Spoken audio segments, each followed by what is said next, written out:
Gracias al Señor por cada uno de sus siervos, porque son estos siervos los que el Señor utiliza para que hoy nosotros podamos disfrutar de todo lo que ven. Anoche siervos se quedaron aquí, después de que yo me fui, y ellos estuvieron pasadas las 12 de la noche para que esto fuera una realidad. Gracias a estos siervos que no se ponen la camiseta, se la tatúan. Gracias al Señor por ellos. Gracias al Señor por los que estaban aquí. Ellos pasan tiempo y sacan tiempo en su semana para ensayar una y otra y otra y otra vez estas canciones. Gracias a ustedes, siervos, por tanto amor al Señor y por permitirnos disfrutar a nosotros del resultado y el fruto. Durante este mes vamos a hacer un pare a lo que ha sido nuestra serie, a lo que ha sido la supremacía de Cristo. Vamos a parar. Y durante septiembre vamos a estar caminando en una serie o en una miniserie diferente. Y esa miniserie la hemos llamado Iglesia en la Ciudad. Iglesia en la Ciudad. Y vamos a estar basándonos en el libro de los Hechos para poder caminar en esta miniserie. Por lo tanto, quiero invitarle a que junto conmigo vayamos a la palabra del Señor, al libro de los Hechos, capítulo 2 del libro de los Hechos.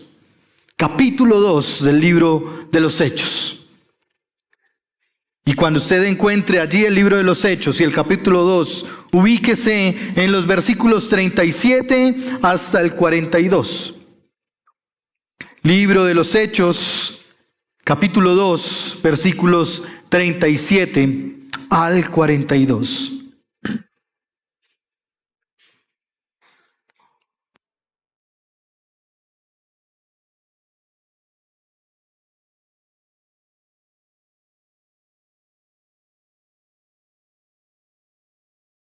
Y gracias por quienes se van poniendo en pie para que leamos con reverencia la palabra del Señor.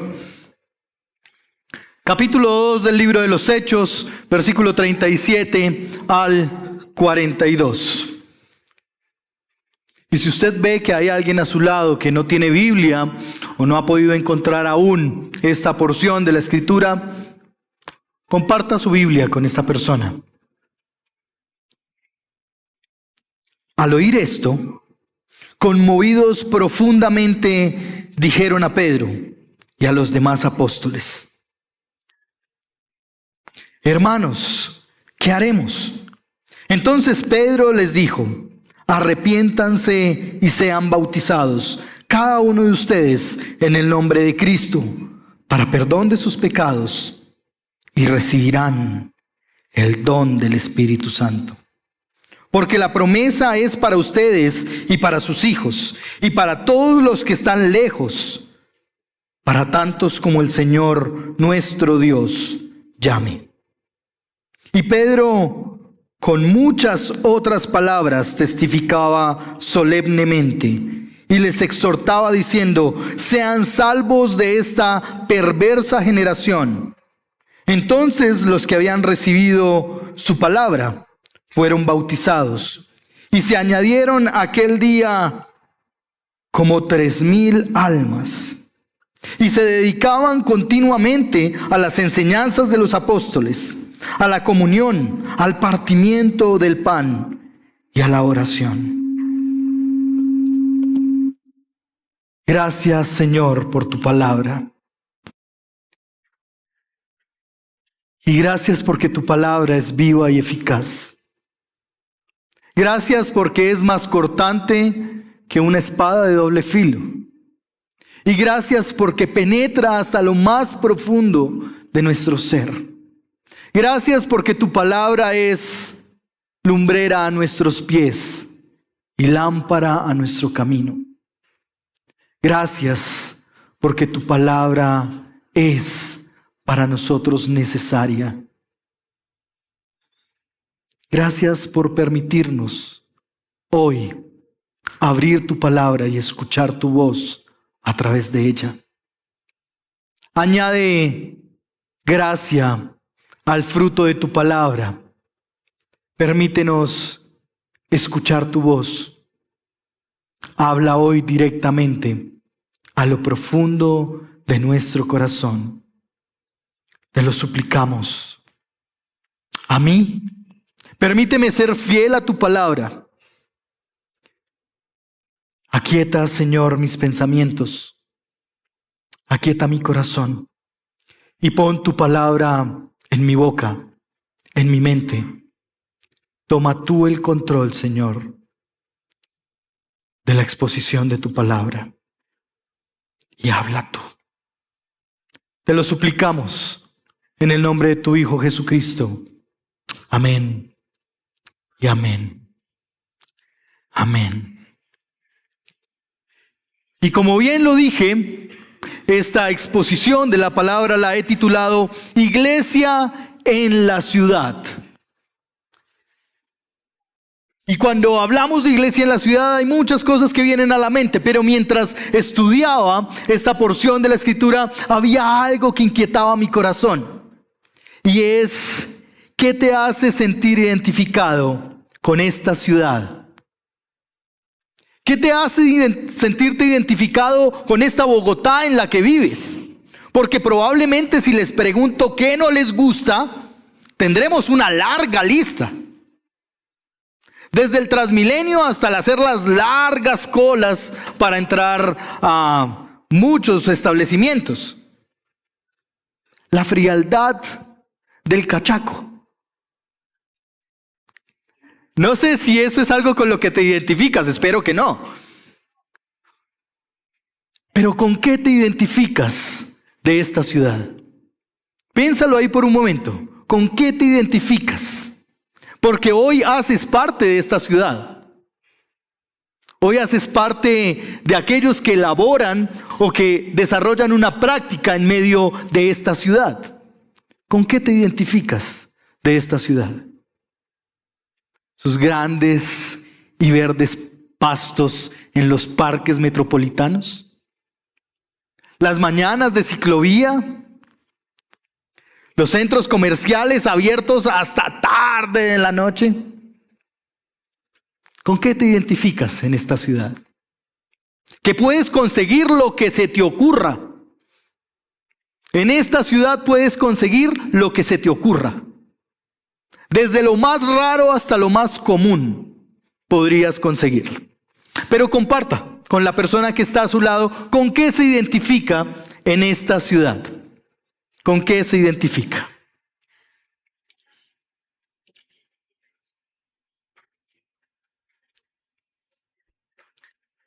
Y algunos tendrán que pensar mucho, mucho para ver con qué se identifica. Y aún quizás no tiene algo tan concreto para decir con qué se identifica.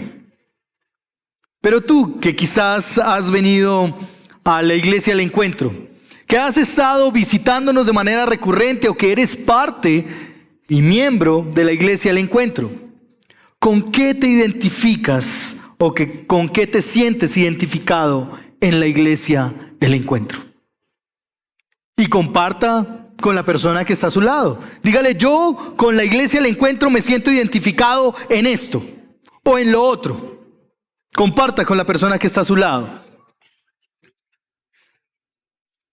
Y creo que aquí a más de uno corché.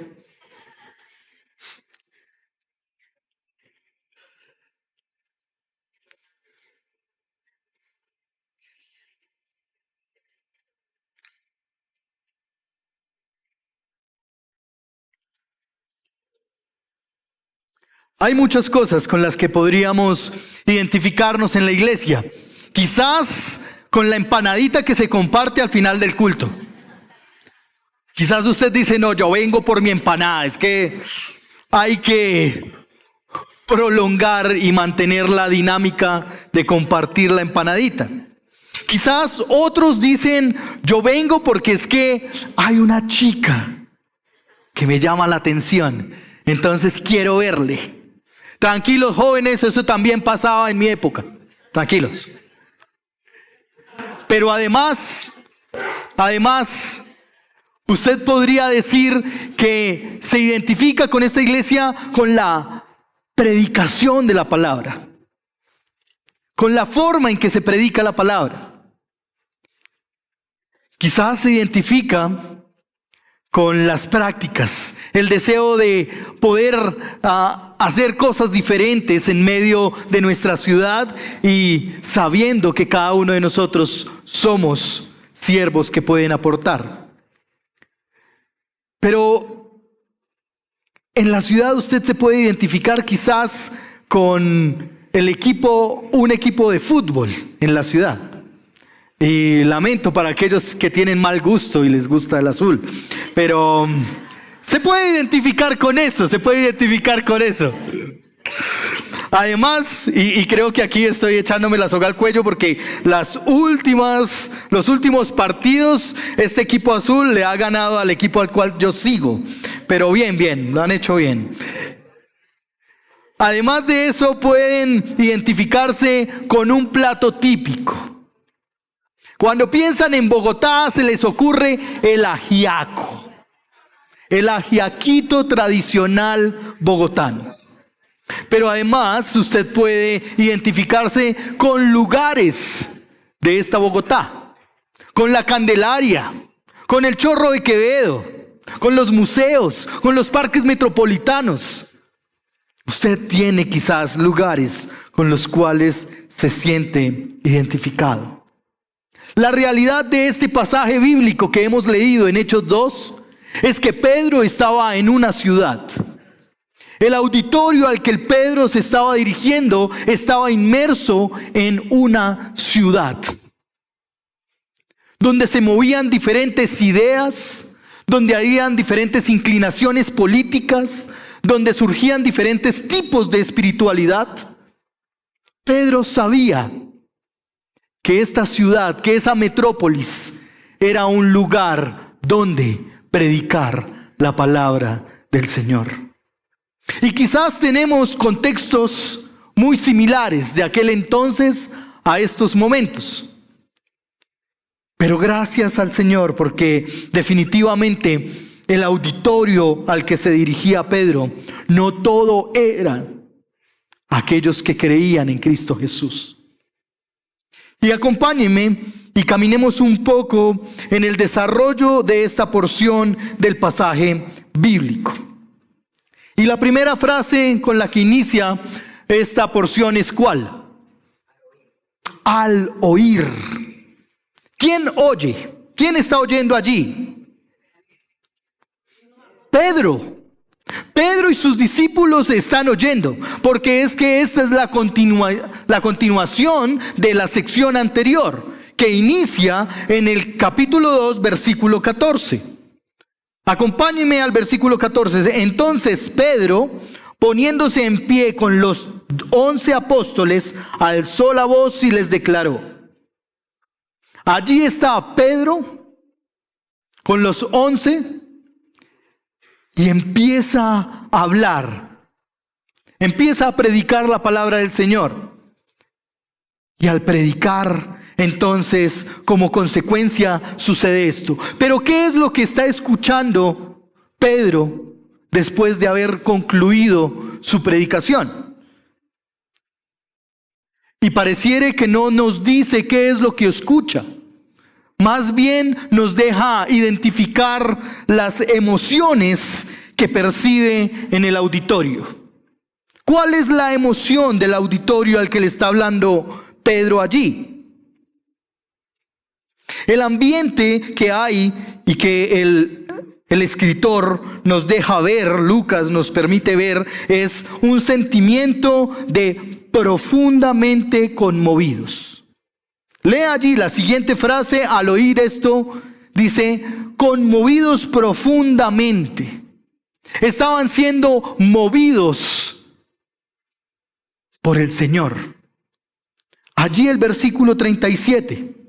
Al oír esto, conmovidos profundamente, hablan aquel o aquellos que se identificaban con el Maestro.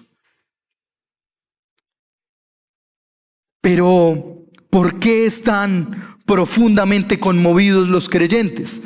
Perdón, a aquellas personas, el auditorio al que hablaba Pedro. Pedro había tocado el corazón, o mejor, el Señor a través de Pedro había tocado el corazón de cada uno de los que estaban allí presentes a través de la predicación.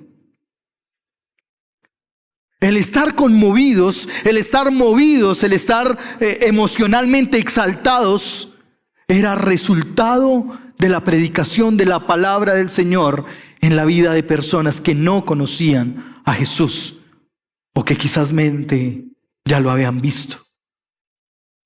Recordemos que este acontecimiento se está dando después de que Jesús ha ascendido.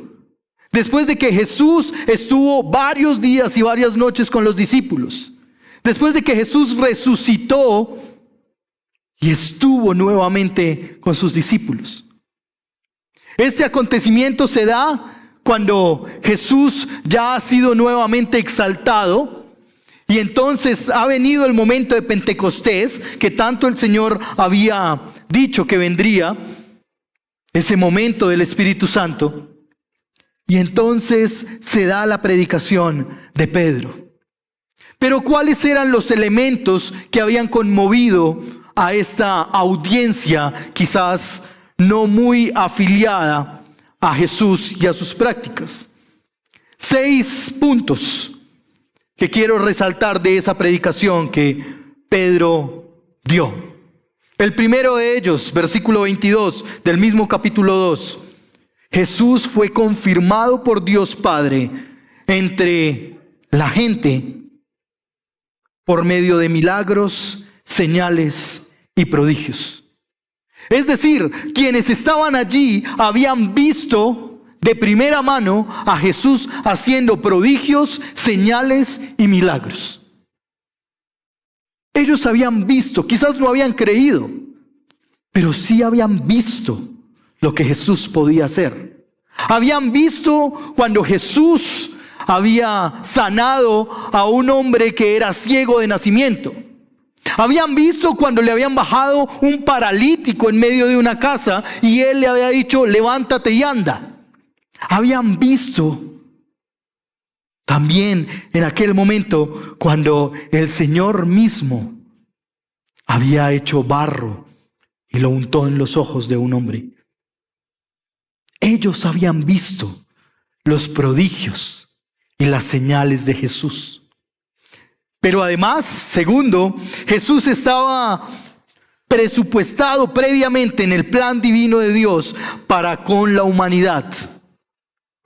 Pero allí el versículo 23 dice que esa humanidad lo tomó y lo maltrató, lo humilló, lo laceró y finalmente lo clavó en una cruz. A ese que era el enviado del Señor, a ese que venía para redimir al mundo, a ese que venía a hacer el camino, la verdad y la vida, a ese que decía, todo el que esté cargado y cansado, venga a mí.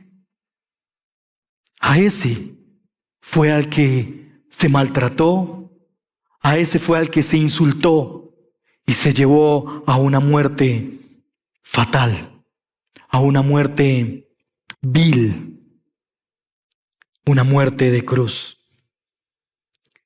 Pero dice el versículo 24 que el Padre Celestial lo resucitó de en medio de los muertos. Es decir, la tumba quedó vacía. Versículo 24 del capítulo 2. Sígame allí en la descripción de la predicación de Pedro. La agonía no fue el fin para Jesús. La muerte no fue la última instancia para el Hijo de Dios. Resucitó, decían. Las mujeres gritaban, resucitó. Los soldados no podían dar explicación de qué había pasado. Pero el Padre lo resucitó y puso fin a la agonía de la muerte. En el versículo 32 vemos que la resurrección de Jesús no era un misterio, sino que todos los discípulos son testigos de la resurrección de Cristo. Es decir, hombres de carne y hueso, quizás con ciertas dudas, con cierta incertidumbre, con cierta tristeza profunda por ver a su maestro partir, ahora lo ven resucitado. Y uno de ellos no se aguanta en decir: "Ay, ¿será que sí es cierto?" Y Jesús le dice: "Toca, mete la mano, compruébalo tú mismo". Y en muchas ocasiones ese Tomás nos representa a nosotros mismos. Nos cuesta creer. Nos cuesta creer que fue así. Versículo 33, dice la palabra del Señor allí, que el Padre lo exaltó al darle y al ponerlo nuevamente allí a la diestra del Padre, a la derecha, juzgando con cetro de poder y sosteniendo la creación y todo lo que en ella hay por su mano. Y como último, otro de los puntos en la predicación de Pedro es que al que la gente crucificó y mató, el Padre Celestial lo hizo Señor, es decir, lo hizo igual a Él, lo hizo Dios y además lo hizo Mesías, el ungido. Dice allí el versículo 36. El ungido, el apartado con un propósito santo, el elegido para el plan de Dios con la humanidad, era, es y será Cristo Jesús. Ese era el mensaje del evangelio que Pedro había predicado. Estos eran los puntos principales y esenciales que Pedro estaba comunicando a su auditorio y que había conmovido profundamente a los que allí estaban. Solo se habla de 3,000 que tomaron la decisión de creer en la palabra del Señor, pero probablemente habían muchísimos más. Toda, quizás, o la mayoría de una ciudad, escuchando la palabra de Dios y siendo redargüidos por la palabra de Dios. Si recordamos la palabra de Dios en Hebreos 4, 12 y 13, predicación de hace 8 días, la palabra de Dios es viva y eficaz y es más cortante que una espada de doble filo. Esto era lo que ellos estaban viviendo. La palabra no los estaba maltratando, les estaba dejando al descubierto en la verdad de su pecado. Estaba redarguyendo al que había mentido. Estaba corrigiendo al que no entendía o sabía bien. La palabra del Señor allí estaba discerniendo los pensamientos de cada uno de los que estaban allí. Porque ese es el actuar de la palabra del Señor. La palabra del Señor quita los pensamientos que no son conformes a Él y nos deja al descubierto. Muestra las intenciones del corazón. Ese es el actuar de la palabra del Señor. Quedamos desnudos, dice Hebreos 4:13. Quedamos desnudos delante del Señor cuando entonces nos exponemos a leer o a estudiar la palabra de Dios. Ese es el actuar de la palabra del Señor. Y eso era lo que tenía profundamente conmovido a cada una de estas 3,000 personas. No era solo conmovido, era profundamente conmovido.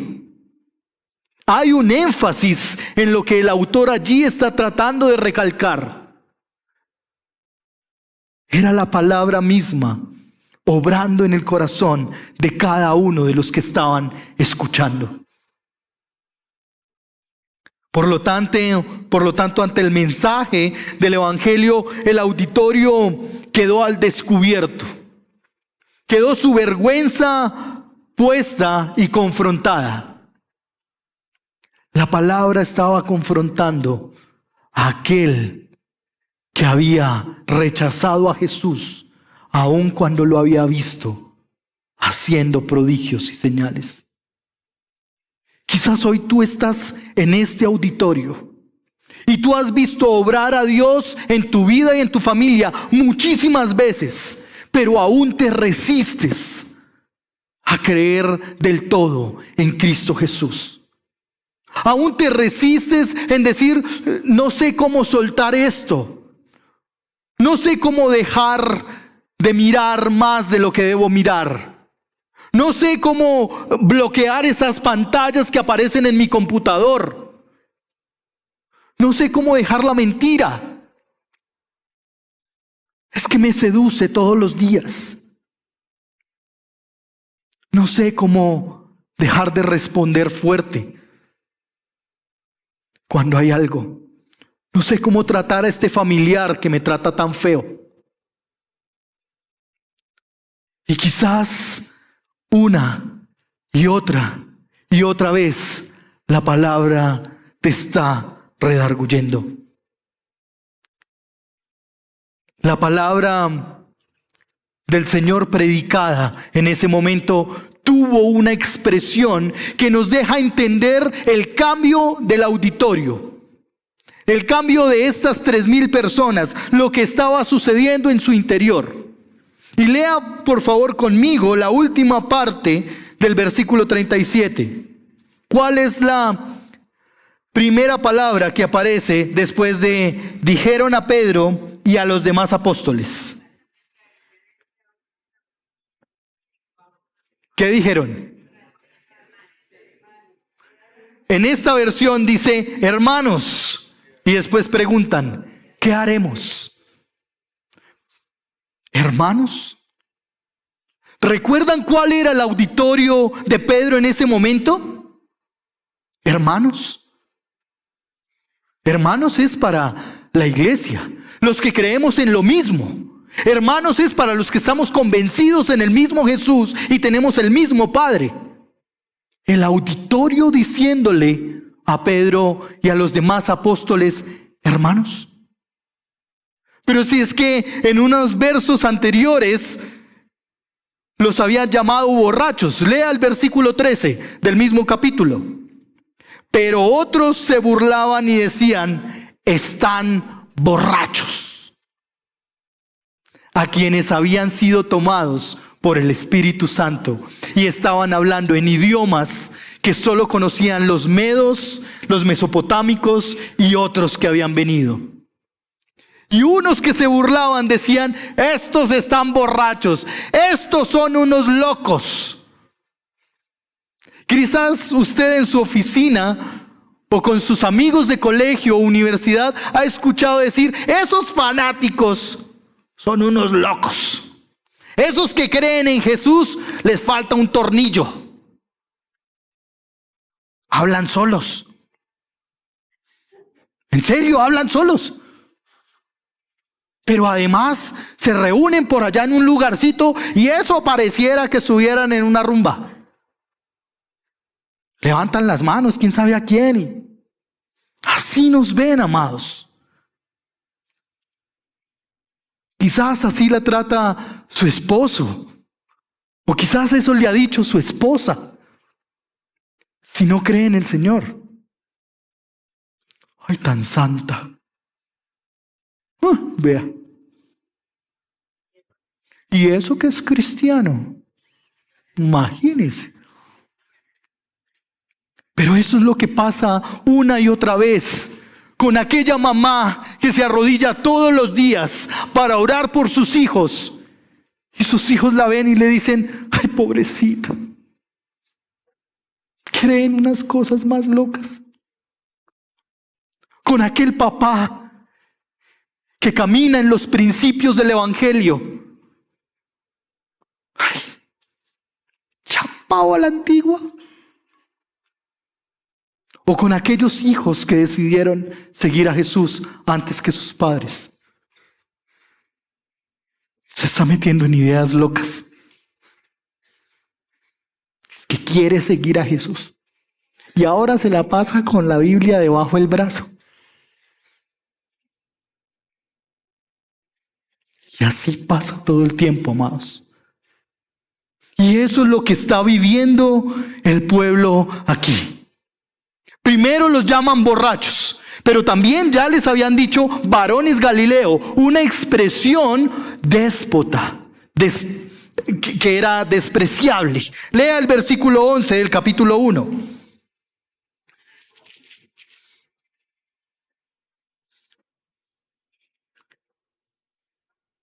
¿Qué les dijeron? Varones Galileos, ¿por qué están mirando al cielo? Estos son unos locos. Cuando Jesús asciende, los llaman varones Galileos y les dicen, ¿ustedes por qué tienen la mirada tan perdida ya como en el infinito? Estos hombres, discípulos de Jesús, habían visto ascender a su maestro, pero son llamados como Galileos, como lo despreciable, como con el que nadie se quiere meter. Y ahora estos mismos hombres les dicen hermanos.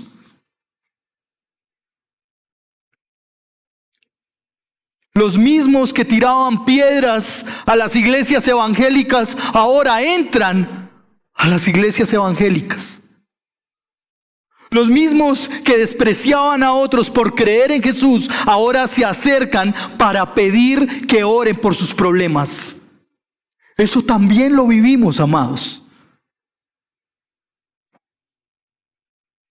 Hermanos, ¿qué vamos a hacer? ¿Qué haremos? Pero si la expresión inicial es espectacular, la respuesta de Pedro es aún mejor. La respuesta de Pedro lleva a sentir que ellos son cercanos, que son de su familia. Y ahora Pedro aquí da consejería bíblica. Pedro aquí ahora se acerca para decirles qué deben hacer. Y le responde con la palabra. El impacto interno de la palabra de Dios hizo que se hiciera visible o se exteriorizara una frase, hermanos. Y ahora, respondiendo la pregunta y usando la escritura, Pedro les dice, arrepiéntanse, arrepiéntanse y sean bautizados. Versículo 38. Entonces Pedro les dijo, arrepiéntanse y sean bautizados. Y arrepiéntanse para el perdón de pecados y sean bautizados para recibir el don del Espíritu. Nuevamente era un mensaje que ya se había predicado.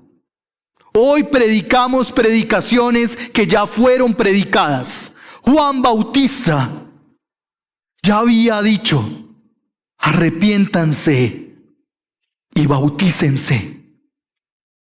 El que preparaba el camino para el Señor ya estaba anunciando el arrepentimiento como la opción y la posibilidad para encontrar y ser receptores de la gracia del Señor.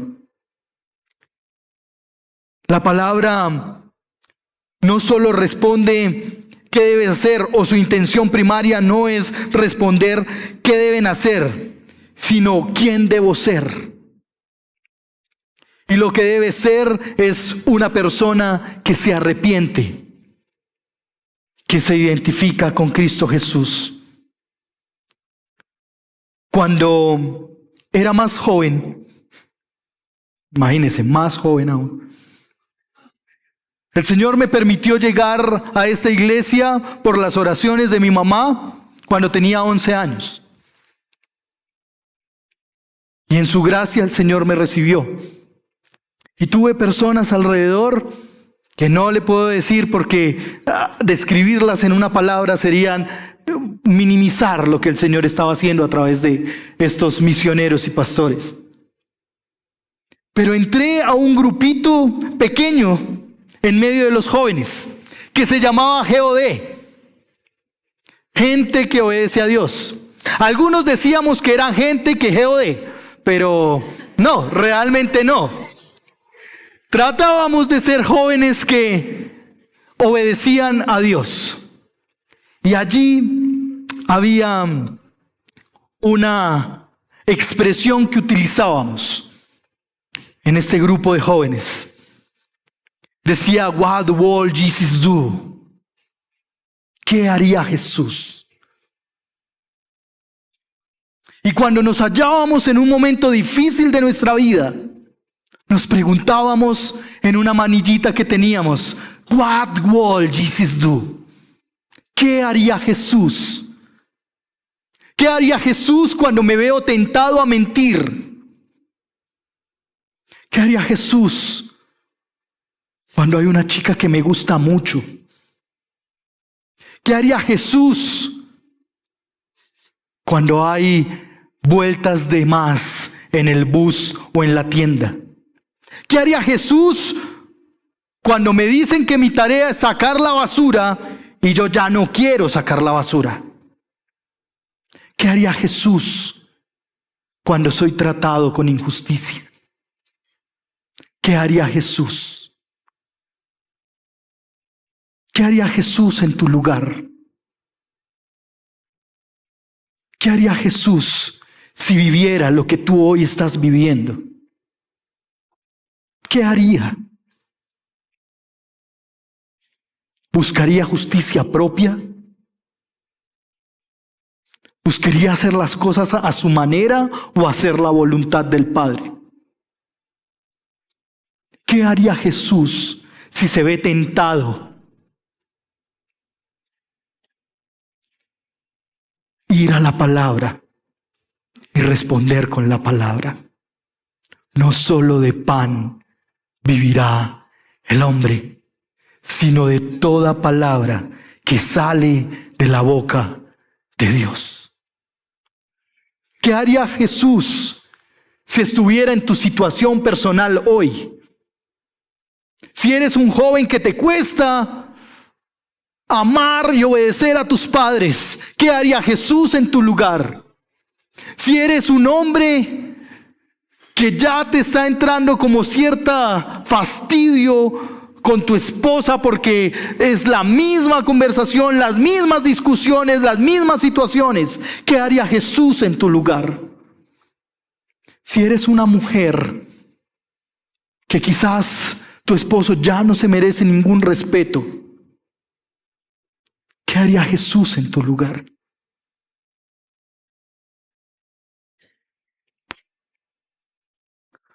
Arrepiéntanse y sean bautizados, dice el Señor.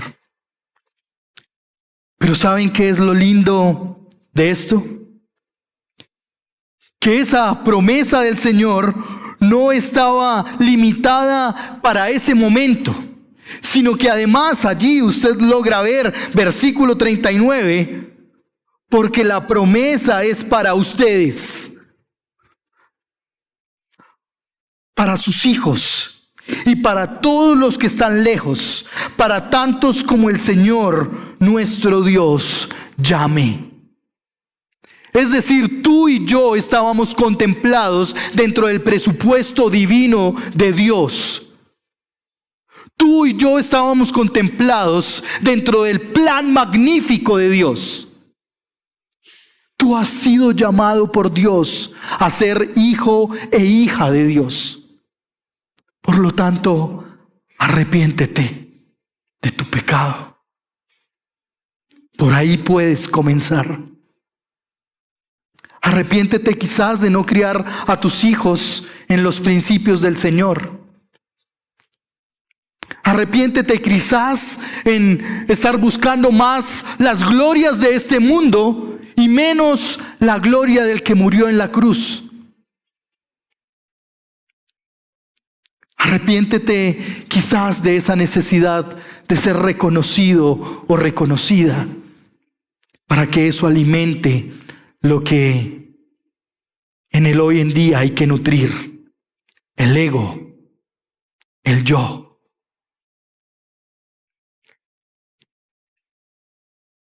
Lo lindo es que aunque nosotros no hagamos nada, el Señor aún utilizará las piedras para hablarle a las próximas generaciones. El Señor no se limitará a utilizarte o a utilizarnos para proclamar su palabra.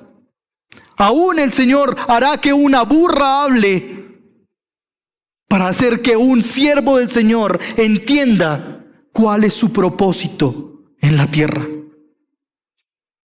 El Señor no tendrá límites para atraerte hacia Él. Por eso cada una de las cosas que vives son oportunidades que el Señor utiliza para atraerte hacia Él. No sé cuánto tiempo predicó Pedro, pero dice el texto en el versículo 40 que testificó con muchas palabras. Dice allí el versículo 40, Pedro con muchas otras palabras testificaba solemnemente y exhortaba diciendo: sean salvos de esta perversa generación.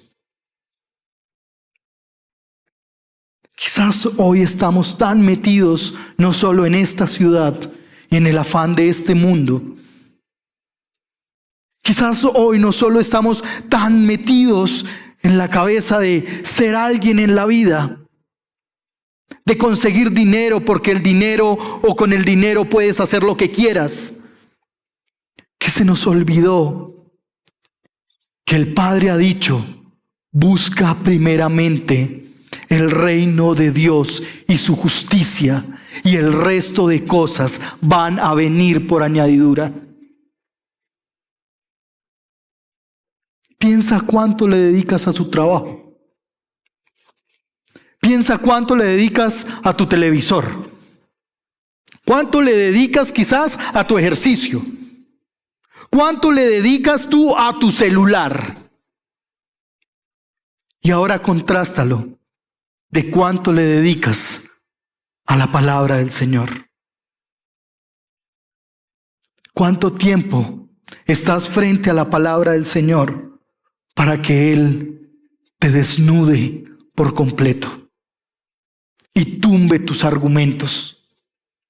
¿Cuánto tiempo estás orando y diciéndole al Señor: quiero ser menos como yo para poder ser más como Cristo? Algunos dirán: quiero más amigos como yo. Pero realmente necesitamos arrepentirnos, amados. Ser bautizado. Y aquí pareciera que el arrepentimiento y el ser bautizado fuera algo que no se puede diluir o no se puede separar. Es decir, todo aquel que se arrepiente y es hijo de Dios, por consecuencia debe ser bautizado. El apóstol no está tratando esto como dos elementos individuales o no divorcia estos elementos. Y no es que si tú te bautizas vas a tener perdón de pecados. Ese es un mal entendimiento de la Escritura. El bautismo no perdona pecados. El bautismo no salva a nadie. El bautismo es solo una expresión visible de algo que pasó en el interior de cada uno de nosotros. El Señor Jesucristo y su sangre en la cruz es el único que perdona pecados y que salva a la humanidad. Solo Cristo Jesús, Cristo solo y Cristo siempre. En todo Él será para nosotros.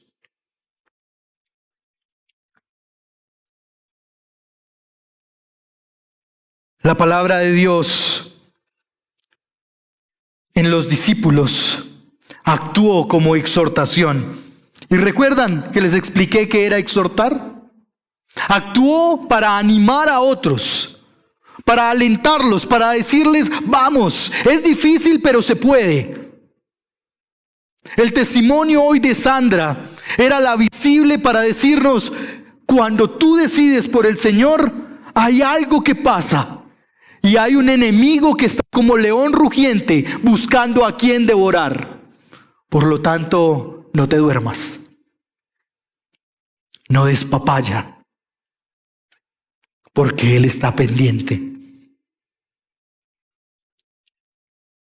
El Señor en la cruz ha traído redención. Pero solo si tú puedes convencerte de esto, podrás decir yo creo y por consecuencia ir a las aguas del bautismo. Y aunque el número de personas impacta en este texto, para aquellos que quieren ver el número de personas como algo supremamente importante, 3,000 personas se convirtieron. Pero la misma celebración que hay por 3,000 en el cielo, la hay por 3 en el cielo. No se trata de números, no se trata de cuántos, se trata de que la palabra de Dios es viva y eficaz. Y si fuera tan solo en uno, habría celebración.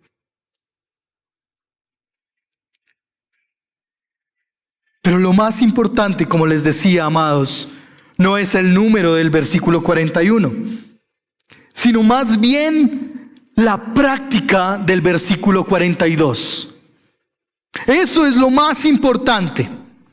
Y ellos, estos hombres y mujeres que estaban allí, practicaban continuamente, se dedicaban continuamente a la enseñanza de los apóstoles, es decir, a la palabra, a la comunión, a disfrutar entre hermanos, al partimiento del pan, a celebrar la cena y recordar la obra de Cristo, y a la oración. Quizás no es tan atractivo para nosotros, pero eso nos hace discípulos, eso nos hace hijos, eso nos lleva a ser redimidos. Esta era una iglesia que sin duda alguna era obediente al Señor, enseñando la palabra, discipulando y enviando a otros para que fueran testigos. Como iglesia al encuentro, ese es nuestro propósito. Discipular, enseñar y enviar. Tú eres un discípulo. Y no un discípulo del pastor Fabián, no un discípulo del pastor Carlos o de los otros pastores. Eres un discípulo de Cristo. Y por lo tanto, tu obediencia se sujeta a Cristo Jesús y a su palabra. A manera de aplicación, amados, la Escritura está logrando cambios que se exteriorizan en tu vida. ¿Realmente estás siendo conmovido o conmovida al escuchar la palabra del Señor? ¿Qué está causando eso en tu corazón? ¿Resistencia? ¿Qué causa la palabra hoy en tu vida? Recuerden, Hebreos dice, si escuchan hoy, no endurezcan su corazón. Más bien, como dice Pedro nuevamente, sean salvos de esta perversa generación. Distínganse por identificarse con Cristo Jesús, más que con los parques, más que con los equipos de fútbol. Que cada uno de ustedes pueda ser identificado, que cada uno de nosotros pueda ser identificado por ser un hijo de Dios, un siervo de Dios, y que lo que nos mueve es la palabra del Señor. ¿Pasas tiempo frente a la palabra de Dios? ¿La predicación está causando algo en tu vida? ¿Estás entendiendo lo que lees en la palabra?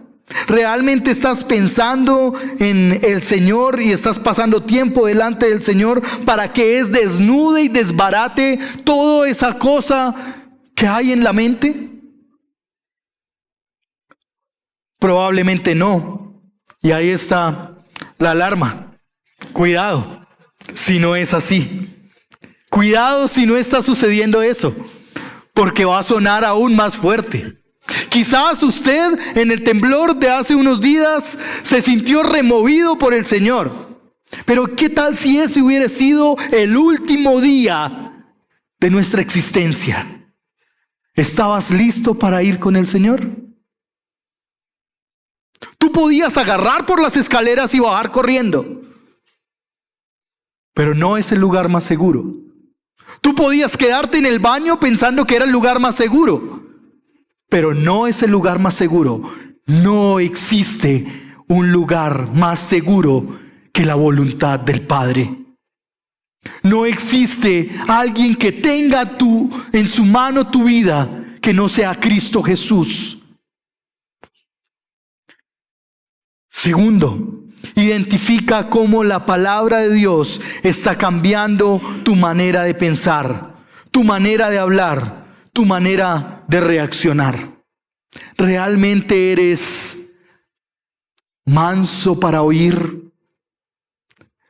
¿Realmente eres lento para responder ante el insulto? ¿Realmente eres pronto para escuchar a otros? ¿Realmente no te enojas con facilidad y no caes en la ira con facilidad? ¿Qué es lo que está causando en ti que se logra ver e identificar externamente? ¿Qué está causando en ti y en tu vida la palabra del Señor? ¿Hablas con la verdad sin importar si eso te causa salir de tu trabajo o ser rechazado o rechazada? Quizás es más fácil acomodarse a una mentira blanca para agradar, para tener más amigos, para aceptar lo que en este mundo hay. Cuidado, que el Señor no te diga cuando venga: apártate de mí porque no te conozco. Y por último, como iglesia, como pastores, proporcionamos y promovemos espacios, brindamos momentos, lugares para que ejercitemos o nos ejercitemos en oír la palabra de Dios, en tener comunión los unos con los otros, en el ser animados en la fe. Promovemos la oración, promovemos la máxima autoridad de la Escritura. Estamos dispuestos para la rendición de cuentas y el arrepentimiento, y deseamos dar testimonio. ¿Cómo aprovechas a tu comunidad? ¿Realmente estás disfrutando la comunión con los hermanos? ¿O es que son tan malvados que si les digo que oren por mí, seguramente me van a señalar? Los eslabones, mujeres, han sido un hit. Los eslabones jóvenes, hombres, son oportunidades de comunión, de orar los unos por los otros. Los podcasts, los diálogos, los tiempos de iglesia son espacios y momentos promovidos desde la iglesia para el crecimiento de cada uno de nosotros. La invitación final es: ven y seamos la iglesia de Cristo en medio de esta ciudad perversa. Ven, tomemos la cruz, asumamos la responsabilidad de ser hijos de Dios, pero hagámoslo juntos, porque así seremos más testificando de uno solo, de Cristo Jesús. Ahora inclina tu rostro,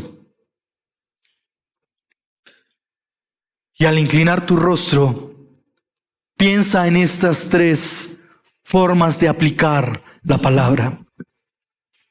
Piensa en si realmente la palabra de Dios está conmoviendo tu ser, te está inquietando a ser diferente.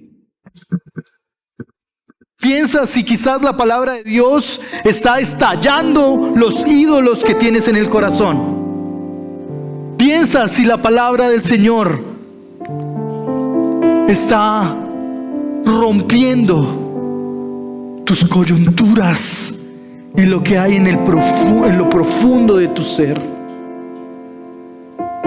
Piensa si la palabra de Dios está llegando allá a lo más profundo de tu vida.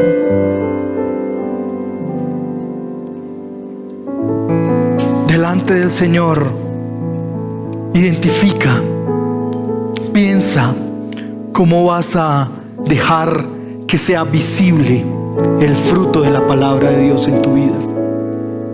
Piensa cómo vas a empezar a actuar como alguien que no cree o como un siervo del Señor. Piensa cuáles serán esos momentos en los que voy a permitir, en los que me voy a disponer para que el Señor siga hablando a mi vida.